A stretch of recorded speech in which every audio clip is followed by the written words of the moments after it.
오늘 말씀 제목은 우리의 대장은 누구인가 라고 잡았고요. 본문은 히브리서 2장 10절로 가서 우리 한번 본문을 읽어보도록 하겠습니다. 히브리서 2장 10절입니다.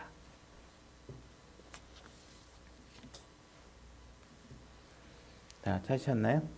다 같이 소리내서 한번 읽어보도록 하겠습니다. 준비, 시작.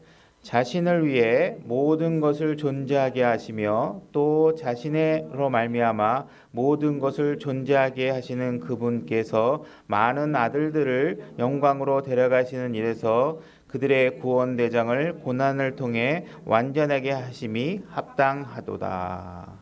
여기 오늘 구원 대장이라는 말씀이 나왔죠. 그래서 우리가 예수 그리스도께서 우리의 대장이 되신다는 그런 결론적인 주제를 가지고 말씀을 살펴보려고 하는데, 우리가 읽어본 본문은 한번 좀 짚어보면 자신을 위해 모든 것을 존재하게 하시며 또 자신으로 말미암아 모든 것을 존재하게 하시는 그분.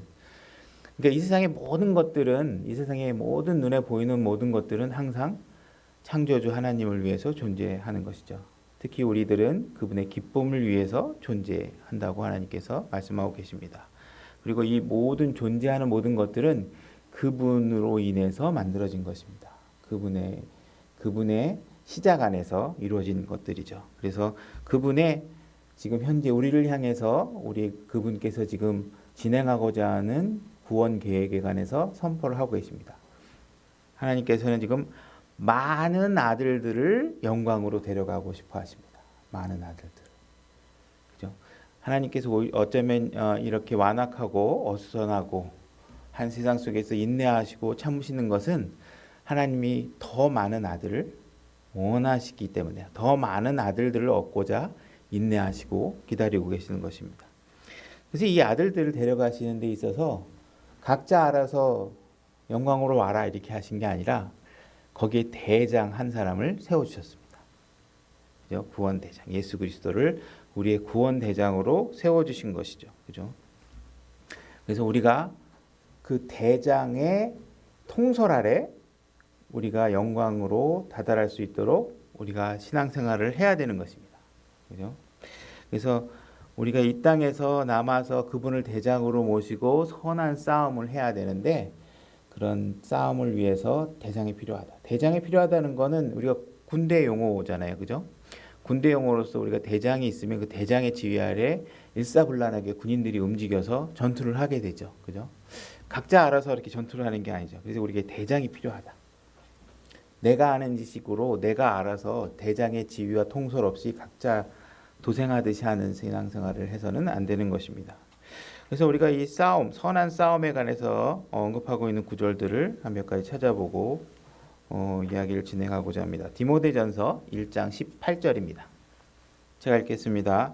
아들 디모데야, 전에 너에 관하여 주어진 대언들에 따라 내가 네게 이 책무를 주노니 곧 너는 그것들을 힘입어 선한 싸움을 싸우며, 이렇게 되어 있습니다. 사도 바울이 디모데에게 권면하고 있는 내용이 뭐냐 하면, 이제 내가 너를 감독으로 세우고 할 때 내가 너희가 감독으로서 해야 될 임무를 줬는데, 그것이 바로 뭐냐 하면 믿음의 선한 싸움을 싸워야 된다, 이렇게 얘기를 하고 있습니다. 그렇죠? 그래서 우리가 그리스도인들이 어느 순간에는 이 싸움에 임전해야 되고 그 싸우는 신앙생활을 해야 된다는 것을 거의 당연시하게 명령으로 주고 있는 것이죠. 사도 바울을 통해서. 그 다음에 또 6장 12절로 가볼까요? 디모데전서 6장 12절. 디모데전서 6장 12절입니다. 제가 읽겠습니다. 믿음의 선한 싸움을 싸우며 영원한 생명을 붙들라. 그것을 위하여 너 역시 부르심을 받았고 많은 증인들 앞에서 선한 고백을 하였도다. 자, 하나님께서 사도 바울을 통해서 디모데에게 하고 있는 것입니다. 말씀하고 있는 것입니다.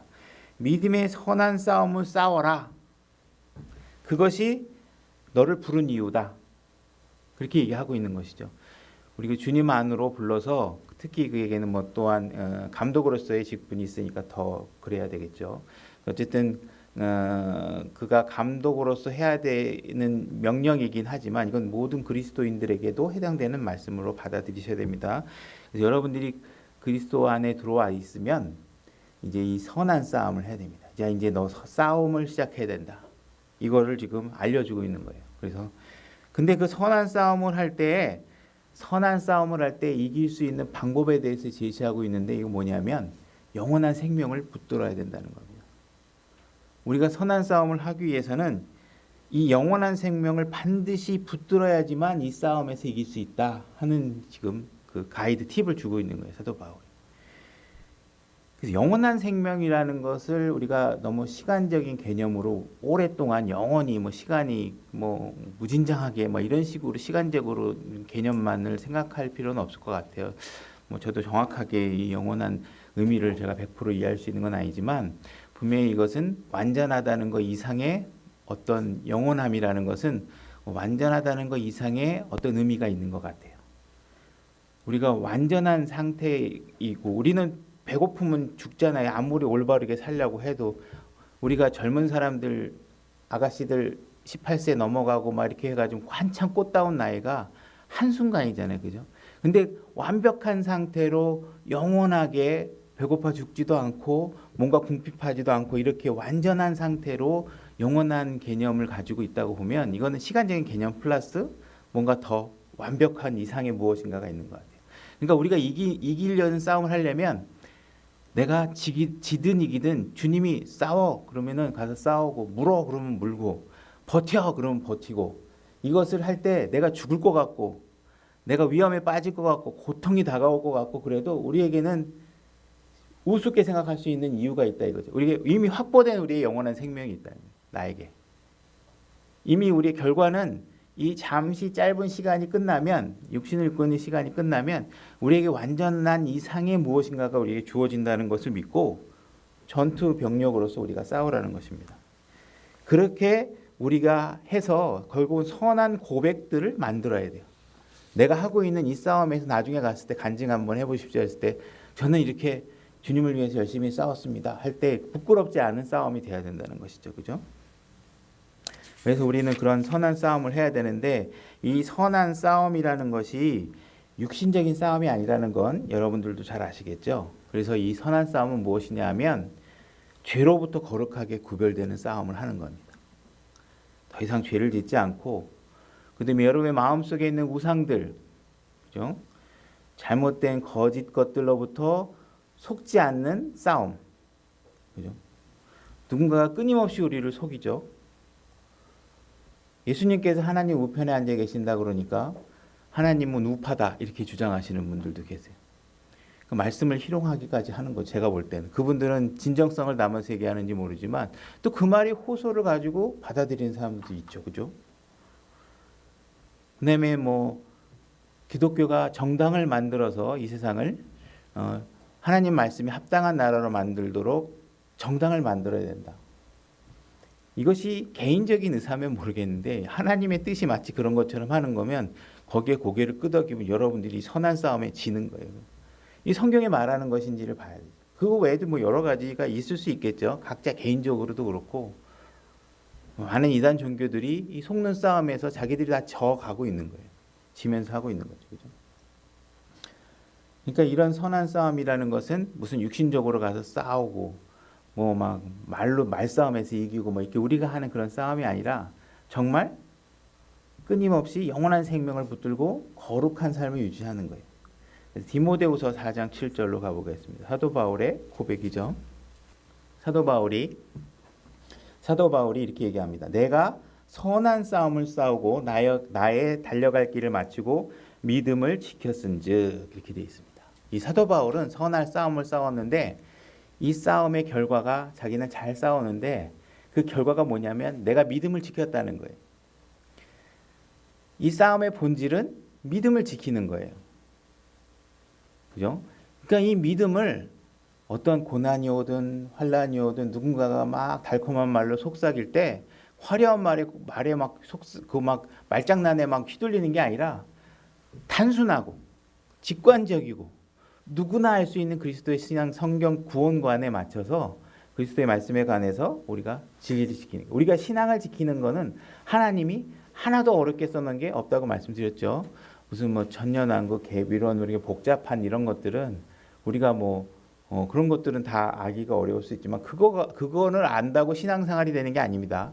신앙생활은 내가 하나님을 모독하는 하나님 왜 그래? 막 이렇게 하나님의 선한 뜻을 이해하지 못하고 하나님은 너무 나를 불공평하게 대하는 게 아니야. 나를 선하게 대하고 있는데도. 그죠? 그러니까 이런 것들에 속아서 여러분들이 입술로 범죄하지 않고 거룩하게 하나님의 자녀답게 내가 하나님의 아들이지 왕의 신분을 앞으로 가질 사람이지 하나님의 아들의 신분을 갖고 있지. 그죠? 그런 내 아들이라는 신분을 잊지 않고 거기에 합당한 생활을 하도록 끊임없이 여러분들의 믿음을 지키는 거예요. 뭘 막 뭐 정복해가지고 막 획득하는 게 아니라. 그죠? 그러니까 그런 것들에 대해서 무슨 하나님의 영원한 싸움이라는 거 뭐 전도왕 되고 막 이런 게 하나님의 선한 싸움의 최종적 목표라고 보면 안 되죠. 그것도 하나의 싸움의 일부일 수도 있겠지만 혼을 구하는 것들이 여러분들의 믿음을 지키는 거 그것이 더 정확하게 보면 더 정확한 싸움의 관점이다. 내가 지금 내 믿음을 지키는 것이다. 그래서 사도 바울은 그저 성경책 한 권만을 갖고 혈혈단신으로 적진에 뛰어들어가서 맞기도 하고 죽을 만큼 맞기도 하고 사도의 권위를 의심받기도 하고 주님의 어떤 믿음의 사랑과 그런 경륜에 따른 복음 선포하는 일들을 하는 그 사명 주신 미션에 대해서 파선하지 않고 자신의 믿음을 지킨 사람이죠. 그죠? 여러분 사도 바울만큼 하고 있는데 막 맞기도 하고 막 이거 뭐 도대체 하나님이 이 일 하라는 거야 말하는 거야 그럼 나 이거 때려칠 거야 막 이럴 수도 있겠죠. 그러나 그런 상황에서 믿음을 지키는 거. 그죠? 그런 상황. 하나님 앞에 뜻을 강구하고 여러분들의 선한 믿음을 지킬 수 있도록 강구하면서 그 믿음을 지키는 것들이 선한 싸움입니다. 그런 싸움에서 사도 바울은 승리했다고 얘기하고 있는데 그것이 무슨 내가 드디어 혼을 인류에서 제일 많이 구원한 사람입니다. 내가 남들도 하지 않은 성경 기록을 한 사람입니다. 이런 걸로 자기의 승리를 얘기하고 있는 게 아니라는 거예요. 자기의 믿음을 지켰다. 이 얘기를 하고 있는 겁니다. 그래서 우리가 여호수아 5장으로 가서 오늘 5장을 한번 빠르게 살펴보면서 우리가 대장이 있는 이런 싸움의 삶이 어떻게 드러나고 있는지 한번 보도록 하겠습니다. 여호수아 5장으로 가겠습니다. 제가 읽겠습니다. 요르단 서쪽에 있던 아모리 족속의 모든 왕과 바닷가의 가나안 족속의 모든 왕이 우리가 건널 때까지 주께서 이스라엘 자손 앞에서 요르단의 물들을 마르게 하신 것들을 들었을 때 그들의 마음이 녹았고 이스라엘 자손으로 인하여 그들에게 더 이상 정신이 없었더라. 요르단 서쪽 그러면 지금 요단강이 이렇게 딱 있으면 이쪽 들어가 가나안 땅을 얘기하는 겁니다. 가나안 땅 쪽에 있는 사람들이 이 여호수아가 이제 진군을 해 들어오니까 그쪽에 있는 사람들이 이제 겁을 먹은 거예요. 녹아내리듯이 하고 이제 하나님이 엄청난 일을 하고 있구나 이렇게 하고 지금은 둘덜덜덜 떨고 있는 상태라는 거죠. 2절. 그때 주께서 여호수아에게 이르시되 너는 예리한 칼을 만들어 다시 이스라엘 자손에게 두 번째 할례를 행하라 하시매. 자, 전쟁을 앞두고 있는 여호수아 군대, 여호수아 사람들에게 뭘 얘기하고 있냐면 할례를 행하라 이렇게 얘기하고 있습니다. 사실상 이게 전쟁을 앞둔 사람에게는 잘 이해가 안 되는 상황입니다. 이거 할례를 행하면 한동안 못 움직이죠, 그죠? 제대로 몸을 움직일 수가 없는 상황이에요. 근데 하나님께서 할례를 행하라고 말하고 있습니다. 4절. 여호수아가 할례를 행한 까닭은 이러하니라. 그래서 한 이유가 뭐냐면 이집트에서 나온 온 백성 중에서 남자들 곧 모든 군사는 이집트에서 나온 뒤 광야에서 길에서 죽었으며 이제 거기서 나온 온 백성은 할례를 받았으나 그들이 이집트에서 나온 뒤 광야에서 길에서 태어난 온 백성에게는 할례를 행하지 아니하였더라.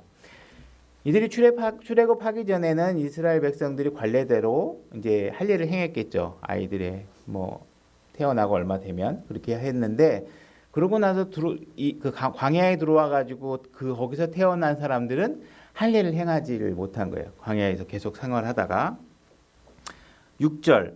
이집트에서 나온 온 백성 곧 군사들이 주의 음성에 순종하지 아니하였으므로 그들이 소멸될 때까지 이스라엘 자손이 광야에서 40년 동안 걸었더라. 그러니까 정탐꾼 사건을 통해서 이스라엘 백성들이 믿음 없음을 드러나고 주님에 대해서 주님이 약속으로 주신 것에 대한 신뢰를 하지 못하자 하나님께서 그들의 믿음 없음을 보고 그 세대들이 다 죽을 때까지 하나님께서 계속 빽빽빽빽 광야에 놔두신 거죠. 엄청나게 무서운 일이에요. 음성이 주님의 말씀에 순종하지 않는 것들이. 그렇게 해서 40년을 걸었더라. 주께서 그들에게 그 땅 곧 주께서 그들의 조상들에게 맹세하여 친히 우리에게 주리라고 하신 땅, 즉 젖과 꿀이 흐르는 땅을 친히 그들에게 보여주지 아니하리라고 맹세하셨더라. 내가 주려고 하는 땅에 너희들이 못 들어갈 것이다 해서 처음에 출애굽한 세대들은 전부 다 광야에서 죽었다. 그리고 그 이후에 태어난 사람들은 할례를 행하지 않았다. 지금 이런 상황입니다. 그래서 지금 할례를 주려고 하는 겁니다. 주께서 여호수아에게 이르시되 이날 내가 너희에게 이집트의 수치를 떼내어 굴러가게 하였노라 하셨으므로 그곳의 이름을 이날까지 길갈이라 하니라. 자, 길갈이라는 이름이 장명되는 시점이죠. 그죠? 그래서 이렇게 한 이유는 이집트의 수치.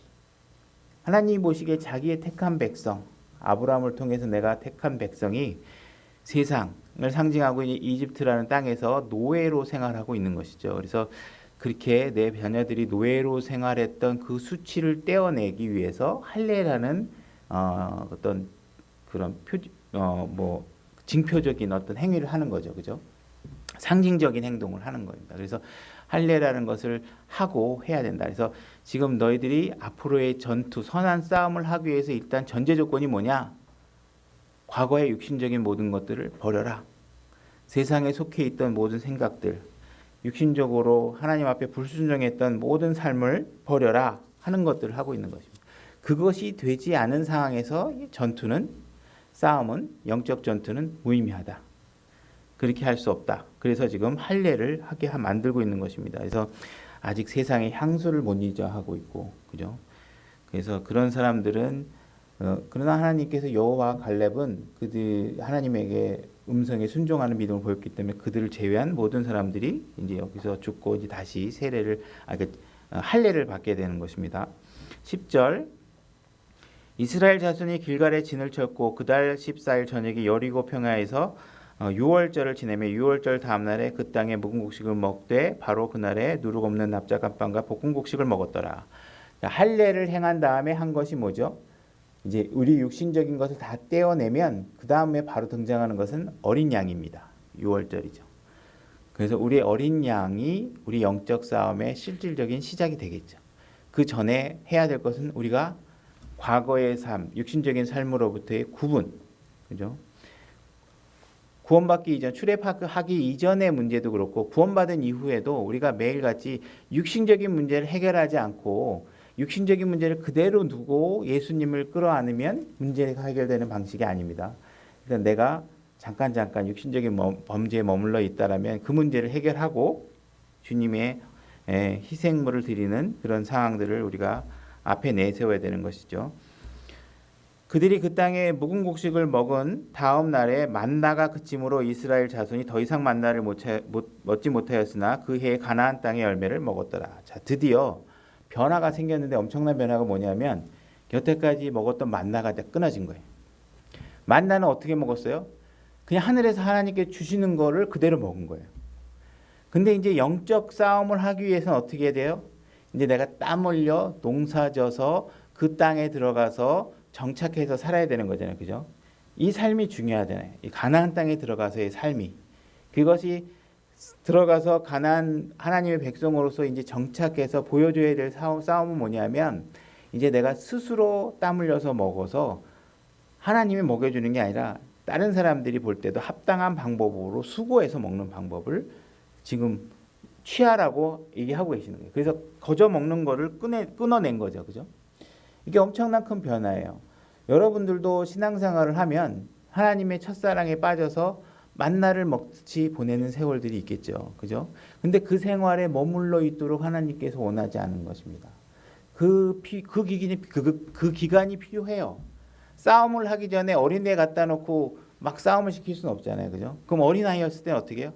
말씀을 먹이는 거죠. 말씀을 먹여서 우리가 어떤 선한 싸움을 해야 되는지, 어떤 일을 해야 되는지를 말씀으로 양육하죠. 그래서 주변의 형제자매들이 따뜻하게 대해주고 심지어 손짐으로 대해주고 어린아이로 대해줘서 그가 잘 성장하도록 돌보게 우리가 해줍니다. 근데 그런 허니문 시간 같은 시간이 계속 되는 것이 아니죠. 그죠? 어느 순간에는 내가 이 교회의 주체자로서, 그죠? 또 새로 들어온 사람들에게 그와 같은 사랑을 베풀고 하기 위해서는 이제 스스로 서는 연습을 하셔야 내가 남에게 어떤 베푸는 역할을 할 수 있겠죠. 영적 싸움을 할 수 있습니다. 히브리서 5장 12절로 가보겠습니다. 제가 읽겠습니다. 시간으로 보건대 너희가 마땅히 가르치는 자가 되어야 할 터이나 하나님의 말씀들의 첫째 기초 원리들을 남에게 다시 가르침을 받아야 할 필요가 너희에게 있나니 너희가 단단한 음식이 아니라 젖을 필요로 하는 자가 되었도다. 신앙생활을 했는데 10년이 돼도 20년이 돼도 아직까지도 신앙의 믿음이 어린아이 같아서 다시 성경책 들고 가르쳐야 될 사람들이 있죠. 그런 상황에 머물러 있으면 안 된다는 것입니다. 이제 군사로서 딱 보면 주변에 어린 사람들이 기댈 수 있는 믿음의 행위를 보여줘야 되는데 그렇게 하지 못하면 안 되죠. 어린아이 머물러 있고 아직까지 젖을 먹으려고 하고 있고 사랑받으려고 하고 있고 관심 받는데 막 이렇게 생각이 머물러 있으면 안 되는 거죠. 이제 어느 정도 되면 하나님께서 원하는 건 뭐냐면 단단한 음식을 먹으라는 거죠. 고기를 먹을 수 있는 상태가 돼야죠. 그죠? 근데 이렇게 돼서 우리가 영적인 전투를 이제 본격적으로 시작하는 때가 되는데 여호수아서 우리가 다시 연장해서 읽을 건데 여호수아 5장 13절로 다시 가셔서 자 이렇게 할례를 향하고 난 다음에 이 여호수아에게 어떤 한 남자가 등장합니다. 그 남자가 누군지 알아보도록 하겠습니다. 13절 여호수아서 5장 13절 제가 읽겠습니다. 여호수아가 여리고 앞에 왔을 때 눈을 들어보니 보라 한 남자가 칼을 빼어 손에 들고 마주섰으므로 여호수아가 그에게 가서 이르되 너는 우리 편이냐 우리 대적들의 편이냐 하매 지금 한 남자가 나타났습니다. 아직 이 사람의 정체는 모르죠. 현재로서는 그 사람이 딱 나타났는데 지금 여호수아가 무슨 질문을 하냐 하면 너는 우리 편이냐 내 적의 편이냐 이걸 물어보요. 그러니까 쉽게 얘기하면 내 편이냐 아니냐 내 적이냐 이걸 물어보는 거예요. 우리 신앙생활하고 있는 사람들이 벗어나지 못하는 사고의 관점이 바로 여기에 있는 것입니다. 누군가가 딱 나타나면 우리는 항상 뭘 물어보냐면 너 내 편이야 아니야 이걸 물어봅니다. 우리가 여호수아는 지금 하나님 앞에 지금 온전하게 선택받아서 광야의 모든 생활들을 다 따라서 출애굽한 이후에 모든 여정들을 모세를 통해서 배우고 엄청난 수준의 신앙의 성숙자라고 볼 수 있겠죠. 물론 아무리 잘나도 아무리 우리 신학에 갖고 있는 우리의 은혜만큼은 못합니다. 조금 막 게시 들어가지고 스스로 이제 셀프 스타디하고 뭐 이렇게 하는 우리는 지금 막 정보가 엄청나게 많죠. 성경책만 펴면 모든 뜻을 알고 있을 정도로.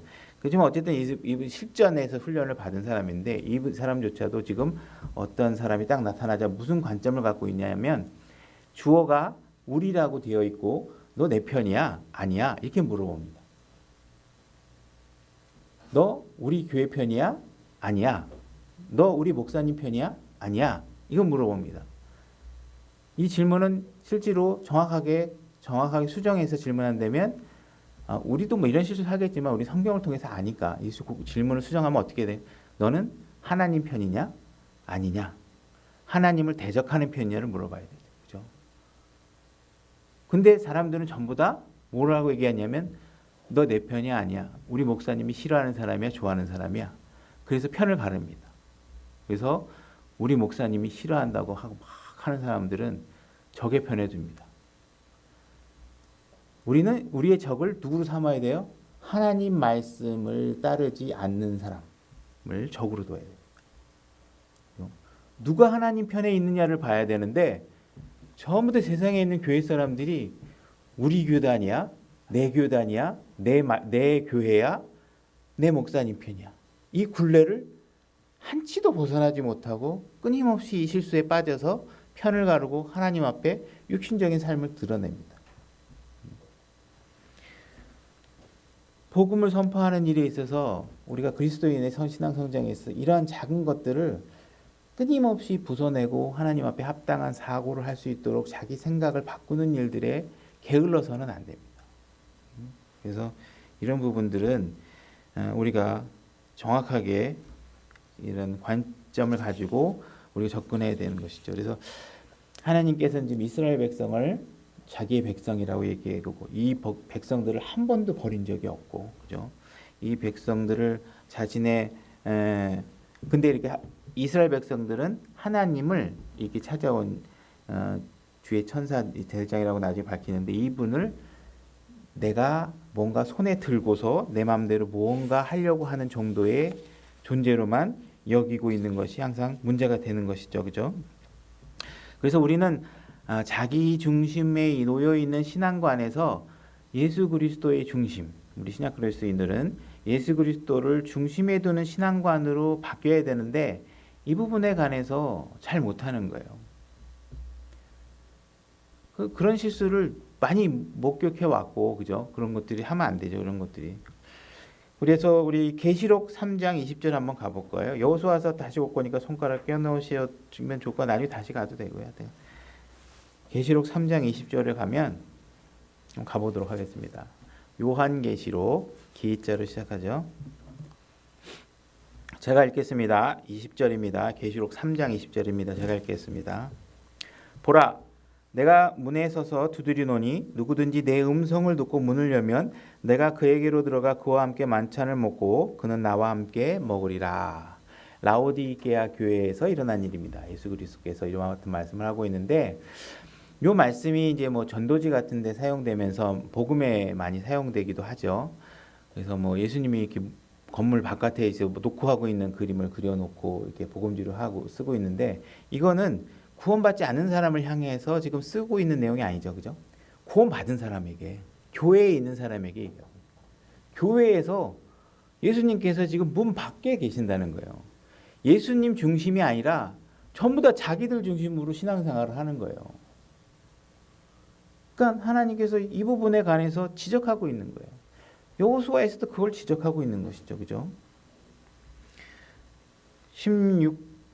계시록 3장 16절에 보면, 위로 올라가시면 되겠네요. 3장 16절에 그런즉 내가 이같이 미지근하여 차지도 아니하고 뜨겁지도 아니하므로 내가 내 입에서 너를 토하여 내리라. 이 라오디게아 교회에 대해서 얘기하고 있는 거예요.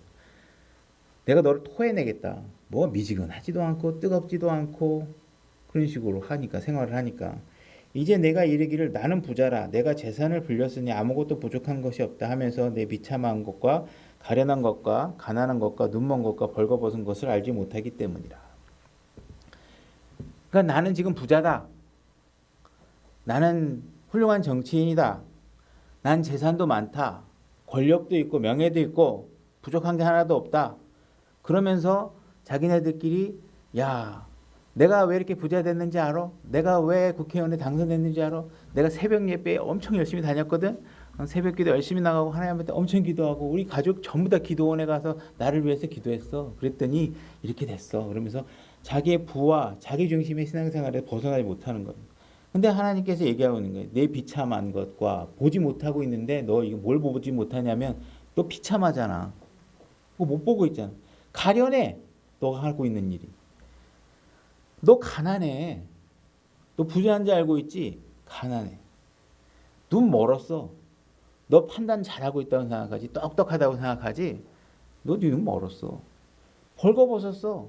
너 지금 누구 앞에서 벌거벗어 네 나체를 드러내고 부끄러움을 행하는 거야? 그죠? 이런 모든 것들에 대해서 하나님께서 오히려 거꾸로 말씀하고 있는 거예요. 라오디게아 교회를 향해서 그렇게 말씀하고 있는 것입니다. 그러니까 이 많은 사람들이요, 믿음의 경계선에 서가지고요, 필요하면 하나님 찾고 필요 안 하면 내 스스로 하고, 그죠? 이러면서 경계선에서 그리스도인들이 세상의 향유와 하나님을 놓지 못하는 두려움 사이에서 제대로 결정 못하고 신앙생활하는 사람들이 대부분이라고 보여집니다. 대부분이라고. 저를 포함해서 그렇게 대부분이라고 보여요. 주님을 중간에 딱 두고 중심에 두고 죽으면 죽으리라. 내가 주님을 향하여 한 불쏘시개로서 주님의 영광을 위하여 주님의 그분의 기쁨을 위해서 내가 기꺼이 사용되겠다. 내가 멋있게 죽으면 죽을수록 하나님의 더 큰 영광에 참여할 수 있구나. 이런 부분에 관해서 담대한 믿음을 드러내지 않고 계속 이 땅의 관점에서 모든 것들을 보고 있는 거죠. 땅바닥에 붙어가지고.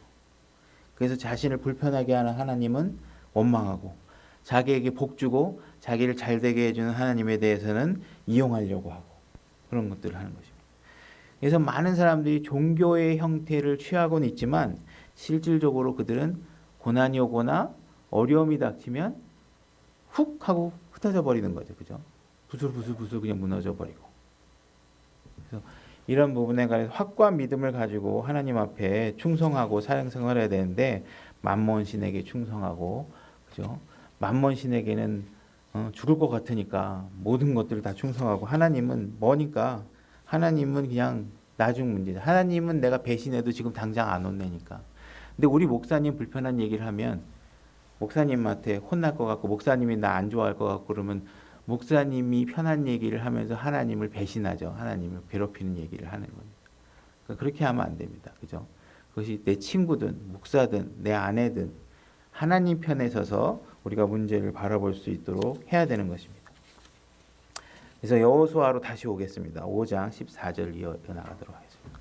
제가 읽겠습니다. 그가 이르되 아니라 나는 지금 주의 군대의 대장으로 왔느니라.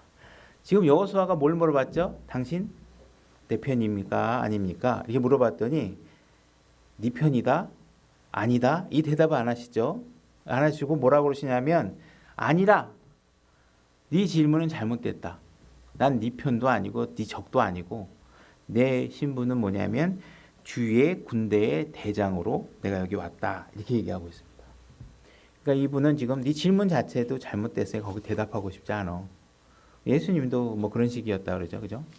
그러니까 질문 자체가 잘못된 거에서 얘기하지 않고 정확하게 이들에게 필요한 얘기를 할 수 있는 겁니다. 내가 누구다? 주의 군대의 대장이다.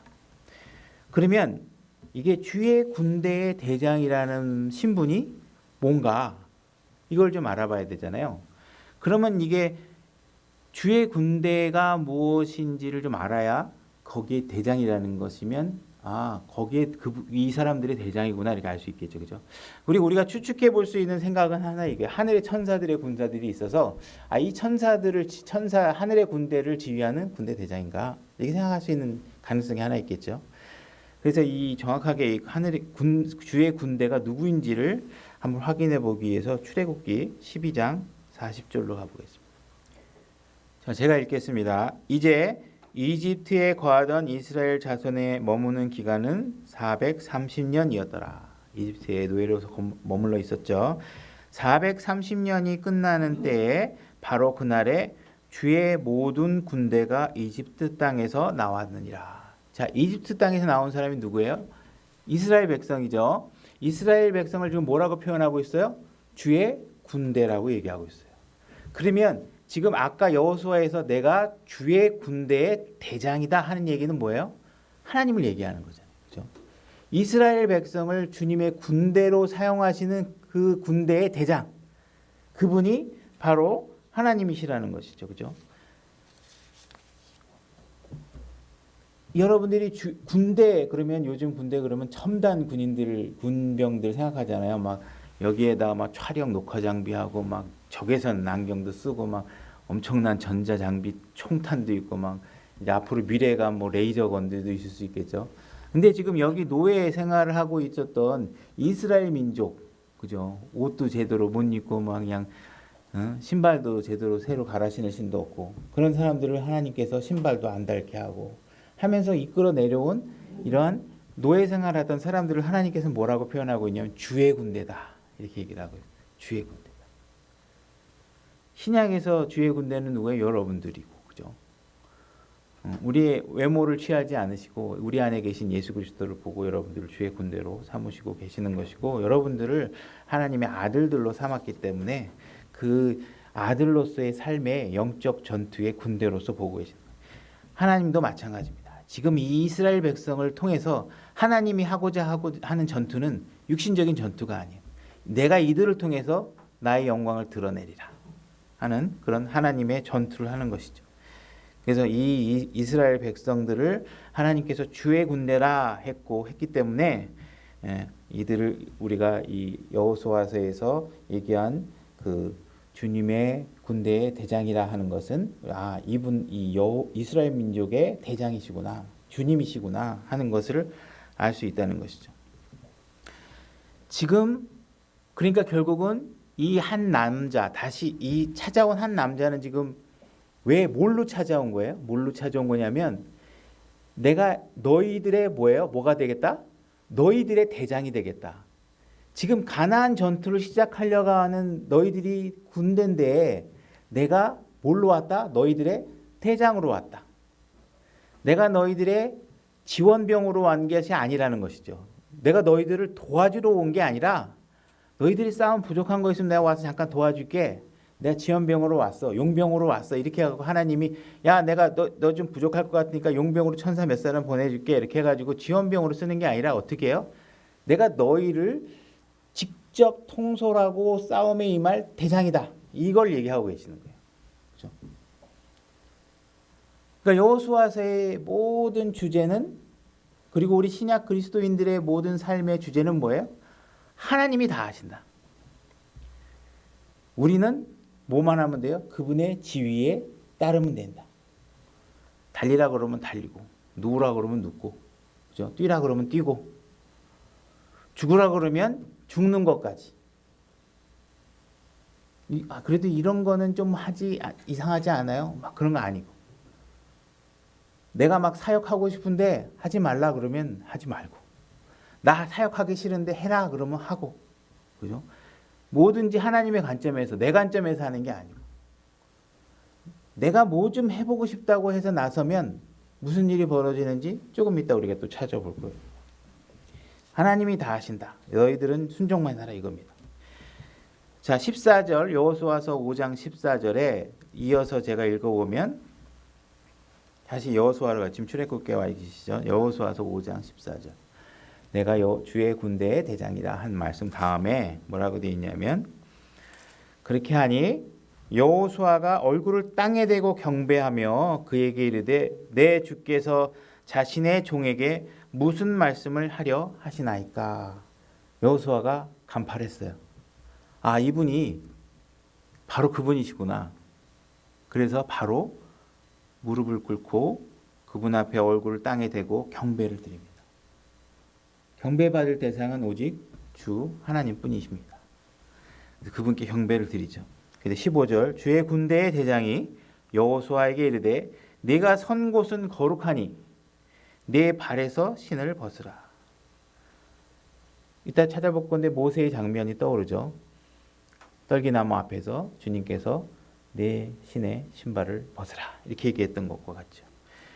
그래서 신발을 벗는 행위는 성경에서 큰 의미가 있습니다. 뭐냐면 내 주권을 다 포기하고 내 앞에 있는 신발을 벗어들인 그분에게 나의 모든 통제권이 있다라는 것을 이야기하는 것입니다. 그래서 우리가 이 신발을 벗어주는 의미를 좀 더 명확하게 성경을 통해서 확인하기 위해서 룻기 3장 1절로 가보겠습니다. 룻기 3장 1절입니다. 제가 읽겠습니다. 그때 룻의 시어머니 나오미가 그녀에게 이르되 내 딸아 내가 너를 위하여 안식할 곳을 구하여 내가 잘되게 하여야 하지 아니하겠느냐. 룻기 내용을 뭐 잘 아시겠지만 룻이 지금 나오미의 며느리로서 지금 들어가 살고 있다가 이 나오미에게 이 상황에서 남편도 죽고 두 아들도 죽고 그러니까 시어머니와 두 며느리만 있는 상황에서 한 며느리는 또 자기 갈 길을 가도록 해서 자기 갈 길을 떠나죠. 그래서 룻만이 나오미와 함께 베들레헴에 다시 돌아와 가지고 살고 있는데 지금 현재 자기 상황으로서는 이제 어떻게 할 수 있는 상황이 안 되죠. 지금 여자 둘만 있는 상황이라서 이 지금 가문을 어떻게 해서든지 유지해야 되고 생명을 유지해야 되는 상황인데 이런 상황에서 시어머니가 며느리에게 제안을 하는 것입니다. 그래서 내가 안식할 곳을 구하여 내가 잘 되게 해야 되겠다 하는 이야기를 합니다. 4절로 가니까 어떤 제안을 하냐면 그 나오미가 룻에게 어떤 제안을 하냐면 보아스라는 사람이 이 동네에 있죠. 그래서 보아스라는 사람한테 가서 너를 이제 우리 가문을 세울 수 있는 방법을 그 보아스를 통해서 우리 가문을 세울 수 있도록 한번 해보자 하는 취지를 하는 겁니다. 그래서 보아스를 자기 며느리가 찾아가도록 만듭니다. 그래서 4절 보면 그가 누울 때 눕는 곳을 알아두었다가 들어가서 그의 발을 드러내고 거기 누우라. 네가 해야 할 일을 그가 네게 고하리라.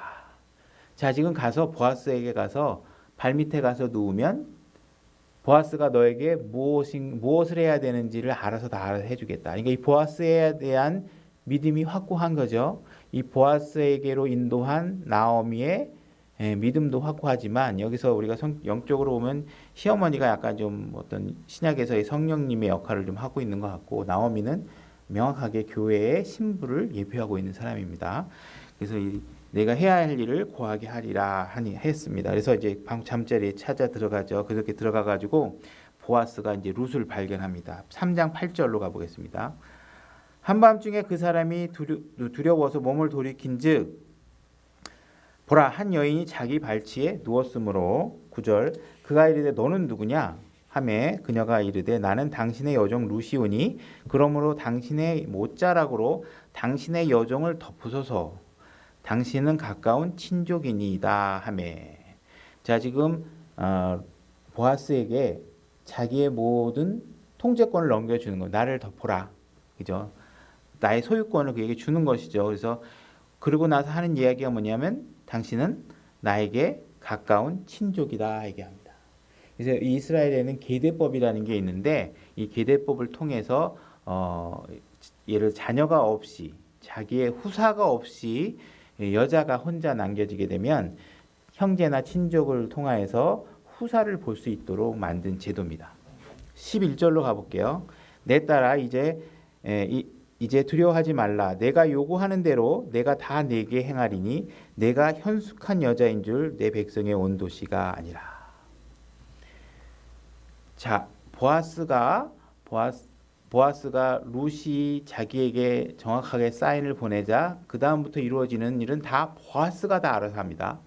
룻이 하는 건 결과만 기다리고 있는 거예요. 그 상황이 자신을 어떻게 처신하는지 보아스가 합니다. 그리고 이 보아스는 이 룻에 대해서 어떤 평가를 내기냐면 현숙한 여인이다 이렇게 얘기를 합니다.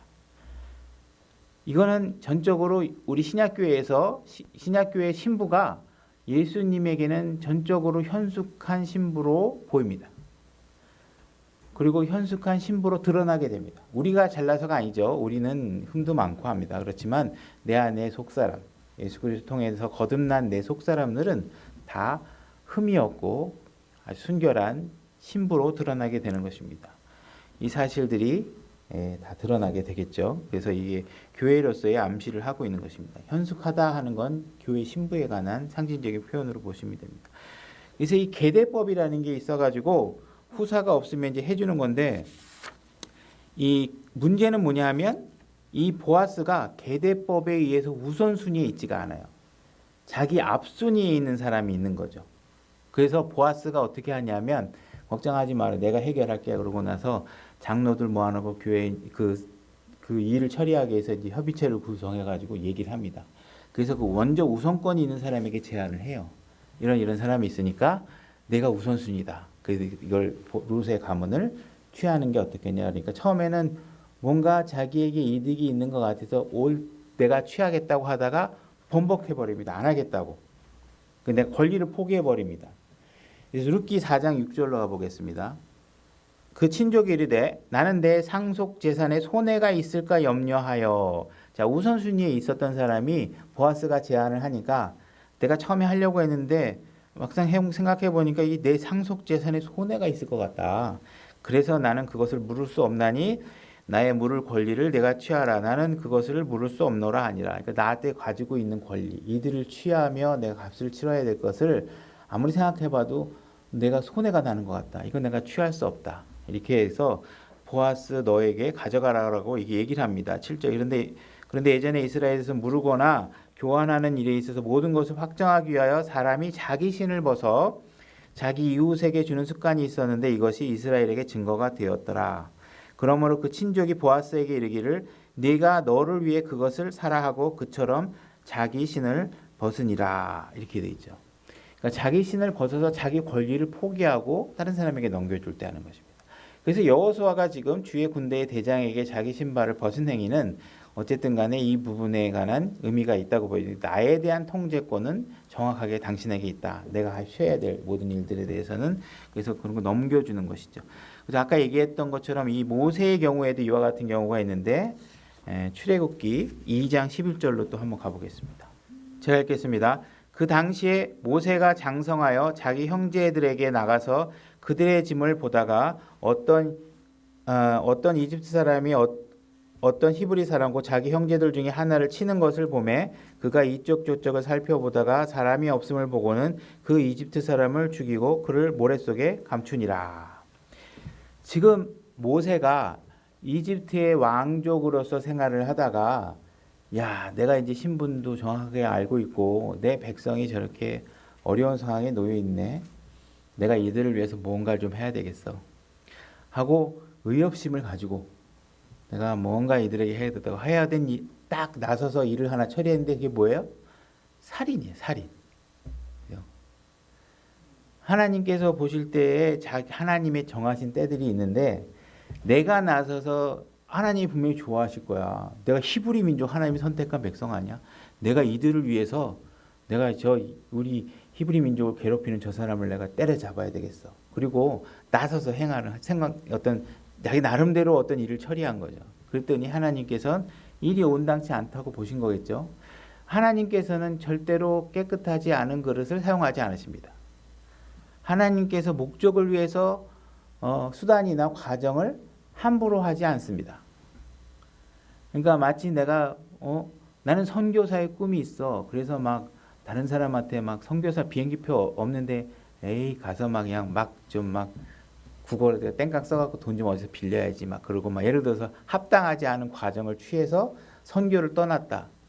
하나님께서 합당하게 받으시지 않았습니다. 그래서 과정이나 모든 것들이 하나님이 하시는 일에는 준비된 순서와 절차가 다 따라오게 돼 있습니다. 그러니까 이거 주님의 뜻에 합당한 건지에 대한 면밀한 속지 않는 작업이 필요하겠죠. 뭐 일괄적으로 공식적으로 얘기할 수는 공식적으로 막 이렇게 쉽게 되는 게 아니겠지만 그런 것들이 어려움이겠죠. 속지 않도록 해야 됩니다. 그래서 이 일들을 저질렀는데 히브리 민족을 저질렀는데 문제가 어떻게 되냐면 13절 둘째 날 그가 나가니 보라 히브리 사람들 중에 두 사람이 서로 싸움으로 그가 잘못한 자에게 이르되 내가 어찌하여 내 동료를 치느냐 하매 그가 이르되 누가 너를 통치자와 재판관으로 세워 우리를 다스리게 하였느냐 내가 이 이집트 사람을 죽인 것 같이 나를 죽이려 하느냐 하니 모세가 두려워하여 분명히 이 일이 탄로났도다 하니라. 자, 원래 지금 살인을 해서 모래바닥에 숨어서 잘했다고 생각했는데 어떻게 됐어요? 히브리 민족을 구해줬는데 히브리 민족 사람들에 의해서 이 일이 탄로가 나요. 그래서 결국은 수배령까지 내려지게 됩니다. 그래서 모세는 광야로 들어가서 숨을 수밖에 없는 상황이 벌어져요. 그죠?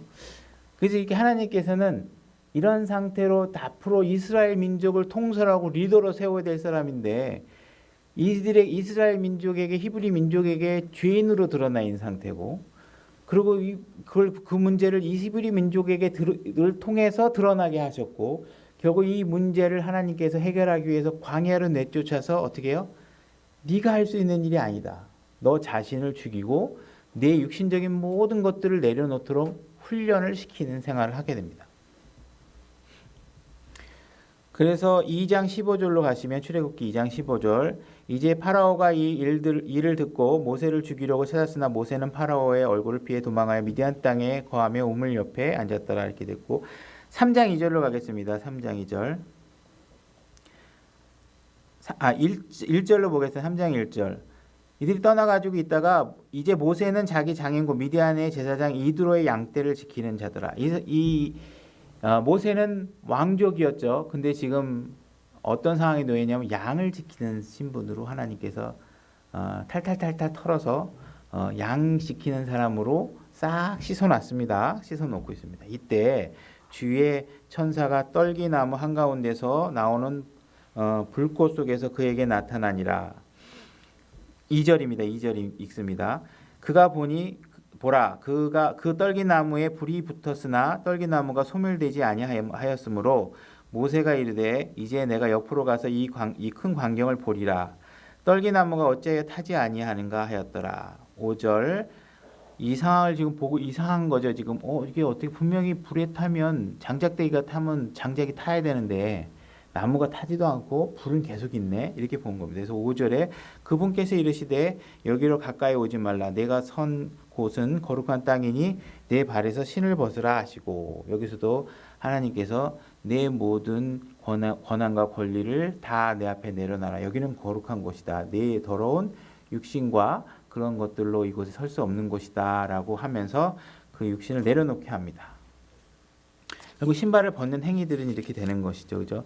그래서 하나님께서는 모세를 사용할 때도 분명하게 그를 죄가 있는 상태에 사용하지 않으시고 그를 깨끗하게 하시고, 이제 그에게 하나님의 일을 할 수 있도록 그들이 육신적인 이집트에서의 왕으로서의 신분이나 자기 세상 신분이나 세상 지식을 들어서 사용하지 않도록 씻어 놓으신 겁니다. 이제 내가 너를 쓰려고 한다라는 것을 보여주려고 하는 거죠. 출애굽기 3장 10절에 보면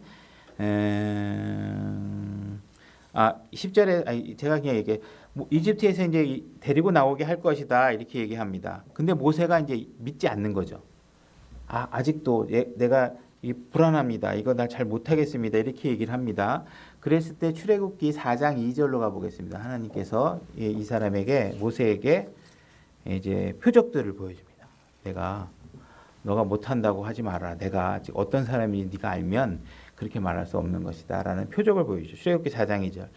주께서 그에게 이르시되 내 손에 있는 것이 무엇이냐 하시니 그가 이르되 막대기니이다 하거늘 그분께서 이르시되 그것을 땅에 던지라 하시니 그가 그것을 땅에 던지매 그것이 뱀이 되므로 모세가 뱀 앞에서 피하니라. 주께서 모세에게 이르시되 내 손을 내밀어 그 꼬리로 그것을 붙잡으라 하시매 그것을 다시 잡으니까 막대기로 변했죠. 자, 지금 하나님께서 뭐라고 그러시냐면 내 손을 봐라 이렇게 얘기합니다. 내 손에 무엇이 있느냐 이렇게 얘기합니다. 그러니까 하나님께서 무엇인가 우리에게 시키실 때는 내 손에 들고 있는 것이 무엇인지 보게 하시고 내가 가지고 있는 것으로 하나님의 일을 하도록 하십니다. 그죠? 하나님께서 옆 사람의 손을 봐라. 그 손에 무엇이 있느냐? 막대기입니다. 그 사람 막대기 뺏어서 던져라. 이렇게 안 하십니다. 자기 손에 있는 걸 갖고 하십니다. 자기 손에. 그러니까 여러분들이 자꾸 다른 사람 신앙이나 다른 사람 것의 기준을 가지고 자꾸 관심을 가질 필요 없습니다. 내 믿음을 지키는 싸움이고 내 손에 있는 것을 어떻게 쓰는지에 대한 싸움입니다. 그래서 여러분에게 하나님께서 우리 신약 백성에게는 다 줬습니다. 하나도 빠짐없이 다 줬습니다. 자, 내 손에 들려있는 게 무엇인지를 보라고 얘기합니다. 막대기 던지라고 그러고 그 다음에 꼬리를 잡습니다. 그래서 왜 머리를 안 잡고 꼬리를 잡느냐고 여러 가지 의문을 제기하고 있는데 이건 제 개인적인 해석입니다. 개인적인 해석이지만 그냥 막 하는 게 아니고 우리가 여호수아서를 보면 하나님께서 우리는 어떤 식의 싸움을 원하냐면 적의 머리를 향해서 싸우는 게 아닙니다. 하나님이 쳐서 도망가면 어떻게 뒤를 쳐라 이렇게 얘기합니다. 뒤를 쳐라. 그러니까 지금 뱀하고의 싸움에서 할 수 있는 게 뭐예요? 하나님께서는 모세가 할 수 있는 일을 하게 하십니다. 그 일이 뭐예요? 하나님이 이미 머리를 쳐서 도망가게 하면 우리 꼬리만 잡으라는 거예요. 만약에 모세가 머리를 쥐어 잡으면 이 일의 주체가 누가 돼요? 모세가 될 수 있어요. 모세가 될 수 있습니다. 우리가 하는 일은 내가 하는 일이 아닙니다. 하나님이 하시는 일을 뒤따라가면서 하시는 겁니다. 그래서 하나님이 탁 머리를 치시면 뒤에 가서 꼬리 잡아라 그러면 꼬리 딱 잡으면 됩니다. 여러분들에게 위험하게 뱀의 머리를 잡아라 이렇게 안 합니다. 그건 내가 다 할 테니까 넌 꼬리만 잡아라 이렇게 하면 됩니다. 그래서 모세에게 이런 표적을 줍니다. 그래서 이 모세에게 표적을 줬는데 그래도 안 믿어요. 그래서 6절에 보니까 뭐라고 하냐면 내 손을 또 품에 넣으라 그럽니다. 손을 품에다 이렇게 딱 넣습니다. 넣었다가 딱 빼니까 문둥병이 나오죠. 그죠? 그래서 우리 가슴으로부터 나오는 모든 더럽고 악한 생각들이 다 죄들이죠. 그죠? 그래서 하나님께서 이 어렵고 악한 생각에 대해서 네 가슴에서 뛰어난 것을 보고 하나님께서 그걸 다시 넣었다 빼서 문둥병을 치료해 주십니다. 그래서 하나님께서는 죄로부터 거룩하게 하실 수 있는 분이심을 보여주는 것이죠. 한편으로는. 그래서 하나님께서는 이렇게 표적을 그래도 안 믿으니까 물을 피로 변하게도 하고 하는 일들을 통해서 이 모세를 사용해서 출애굽시키는 일을 하도록 만든 겁니다. 모세가 이집트 백성을 출애굽시키는 데 있어서 그의 학문적 지식이나 그가 과거에 가졌던 신분적 위치는 아무 쓸데가 없다는 것을 모세가 깨닫게 된 것이죠. 그죠? 그래서 드디어 하나님께서 이렇게 사용하게 됩니다. 그러니까 결국은 우리가 여호수아에서 하고 있는 것도 뭐냐 하면 이분을 대장으로 섬기고 여러분들이 신앙생활을 해야 된다. 모세가 했던 것도 모세가 하는 게 아니라 그 모세를 지휘 감독하고 있는 분의 말씀대로 하면 된다 하는 것을 보여주시는 것이죠. 그래서 우리가 이 나타난 한 남자가 나를 대장으로 삼어라, 나를 따르라 이렇게 하는 것을 이야기하고 있는 것입니다. 그래서 우리 신약 성도에서는 우리가 아까 읽었던 것처럼 예수 그리스도가 우리의 구원 대장이 되십니다. 우리를 데리고 영광에 이르기 위해서 우리가 선한 싸움을 싸워야 되는 것이죠. 그죠? 근데 우리가 이분을 대장으로 섬기지 않고 교회 바깥에 세워놓고 내 삶의 주인이 주님이 아니고 이런 상황으로 우리가 신앙생활을 하게 되면 우리는 승리할 수 있는 싸움이 안 되는 것이죠. 내가 각계 전투하겠다. 난 내 지혜로 내 판단으로 이렇게 피해갈 거야. 내 이 어려운 문제를 나 혼자 해결할 거야. 아니면 난 이렇게 생각하는 것이 하나님을 위해서 더 올바른 일이라고 생각해라고 했을 때 그것이 정말 주님의 명령대로 하는 것인지 아니면 내 개인기로 하는 것인지 그래서 판단을 해보셔야 된다는 것이죠. 그죠? 그래서 우리 병사들은 항상 예수 그리스도를 구원 대장으로 데리고 싸워야지만 우리가 삶에서 승리할 수 있다는 것입니다. 히브리서 2장 18절로 가보겠습니다. 이 말씀만 읽고 끝내도록 하겠습니다. 히브리서 2장 18절. 히브리서 2장 18절입니다. 제가 읽겠습니다. 그분께서 친히 시험을 받아 고난을 당하셨은즉 시험하는 자들을 능히 구조하실 수 있느니라. 자, 예수님께서는 모세는 사람이었죠. 그죠? 모세가 출애굽할 때 모세의 눈에 보이는 모세를 통해서 인도했지만 그때도 여전히 대장은 하나님이셨습니다. 주님이셨습니다. 그죠? 근데 여리고성을 공격하기 위해서 다시 하나님께서 어떻게 하냐면 내가 너희의 대장이라는 사실을 다시 주지시키는 것입니다. 그죠? 그때 주님은 아직 인간이어 본 적이 없는 하나님이 여호수아를 통한 이스라엘 민족의 대장이 되셨습니다. 근데 우리에게는 예수 그리스도라는 대장이 있는데 이분은 완벽하시고 더 완벽하신 그분이 우리의 대장이 되셨어요. 왜? 그분은 인간이어 본 적이 있으시고 인간으로서 우리가 당하는 모든 고난을 통해서 완전하게 되신 우리의 구원 대장이시기 때문에 그렇습니다.